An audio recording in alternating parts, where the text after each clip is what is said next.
O Manchester City já não é tão bom quanto antes, isso não é novidade. Eles eram inevitáveis e intocáveis antes, mas hoje não conseguem nem 5 vitórias seguidas. Dizem que o clube joga dinheiro em tudo. Em situações difíceis, eles apenas gastam muito para resolver. Por isso, Pep foi apelidado de técnico do talão de cheques pelos torcedores. Mas hoje em dia, apesar de ainda estarem gastando dinheiro com jogadores, isso já não parece mais ser a solução. Então o que está acontecendo? Vamos descobrir neste vídeo de hoje. É por isso que o dinheiro não resolve mais os problemas do City. O mercado de transferências está totalmente arruinado. Há 10 anos, 100 milhões permitiam contratar 3 jogadores sólidos, que poderiam virar estrelas mundiais com orientação. Atualmente, tudo está tão inflacionado que até jogadores medianos são vendidos por valores altos.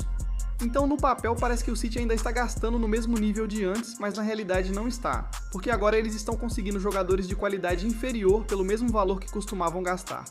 Para responder adequadamente a essa pergunta persistente, é preciso primeiro fazer uma outra questão. O dinheiro resolvia os problemas do City ou era Pep Guardiola? Sim, ele gastou muito para montar o elenco que queria, mas muitos técnicos fracassaram com elencos ainda mais caros. Olhe o Chelsea, por exemplo. Desde que os novos donos assumiram e investiram muito, nenhum treinador levou o clube de volta à antiga glória. O Real Madrid tem alguns dos jogadores mais valiosos do mundo, mas Carlo Ancelotti ficou sem títulos com aquele elenco, e seu sucessor, Xabi Alonso, não parecia estar indo muito melhor, antes de sair.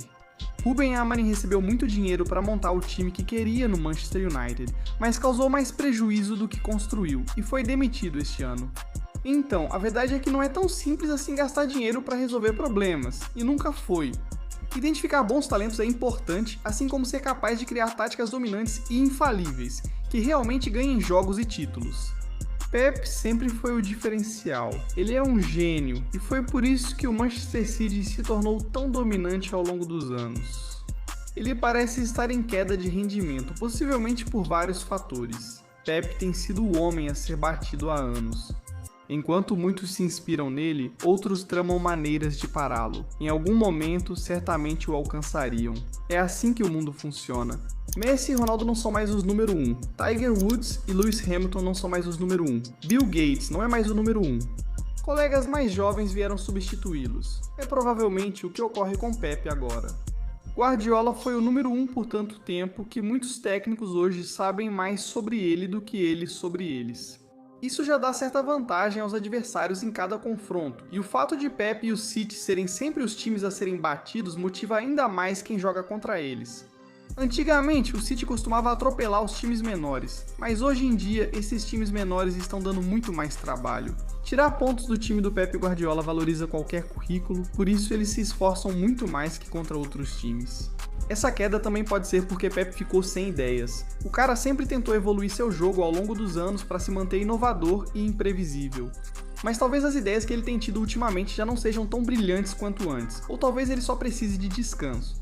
Ele treina o Manchester City há 10 anos sem ter tido um descanso significativo desde que assumiu o Bayern de Munique há 13 anos.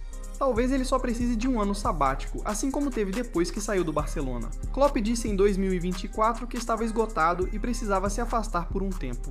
Então é muito normal que os treinadores se sintam assim, especialmente depois de anos comandando jogadores de alto nível e lidando com tanta pressão. Resumindo, se Pep Guardiola não estiver mais no auge, não adianta quanto o Manchester City invista em jogadores na janela de transferências. O time seguirá ficando aquém. As táticas agora estão mais previsíveis e fáceis de neutralizar. Outro motivo para o dinheiro não resolver mais os problemas do Man City é que, apesar de gastar com jogadores, mentalidade não se compra. Essa mentalidade realmente parece faltar no elenco atual do Man City.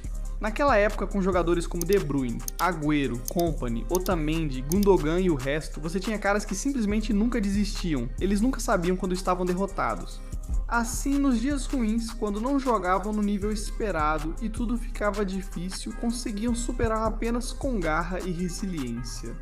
Por isso conseguiam criar muitos momentos impossíveis. Como o gol coletivo contra o Leicester City, o gol do título de Agüero nos acréscimos contra o QPR e a virada de De Bruyne e Gundogan para vencer o campeonato sobre o Aston Villa. Tudo isso se deve à mentalidade desses jogadores, na verdade, até mesmo quando eles permaneceram perfeitos de fevereiro até o final da temporada. Para garantir o título da Premier League, com o Liverpool na cola em 2019 foi graças, em parte, a uma mentalidade muito forte. Toda equipe vencedora precisa sempre ter esse nível de fome e esse tipo de mentalidade para alcançar a grandeza. Mas tudo isso parece faltar ao grupo atual. Hoje, quando o Man City enfrenta um problema, parece incapaz de superá-lo. Um grande exemplo dessa falta de mentalidade é como eles costumam desmoronar no segundo tempo. Segundo a Opta, se a Premier League terminasse no intervalo dos jogos, o Manchester City lideraria com 12 pontos de vantagem. O que isso significa é que a qualidade está lá. Esses jogadores sabem jogar, sabem criar, sabem marcar gols, e é por isso que quase sempre começam bem as partidas. O problema é que eles nem sempre têm a mentalidade para garantir vitórias quando os adversários reagem no segundo tempo. Enquanto o Manchester City não incutir essa mentalidade e fome nos novos jogadores, gastar dinheiro não resolverá seus problemas. Por fim, a pressão sobre Pep só dificulta mais as coisas. Muitas contratações agora são feitas sob essa pressão. Eles querem uma solução rápida, então simplesmente saem correndo e compram um jogador em boa fase sem fazer a devida análise. Isso é apenas uma receita para mais e mais desastres. Foi assim que eles acabaram pagando caro demais por Omar Marmoush, que obviamente nunca foi a melhor opção para o time. Mas eles estavam sob uma pressão imensa, e ele era um dos jogadores mais em destaque na época.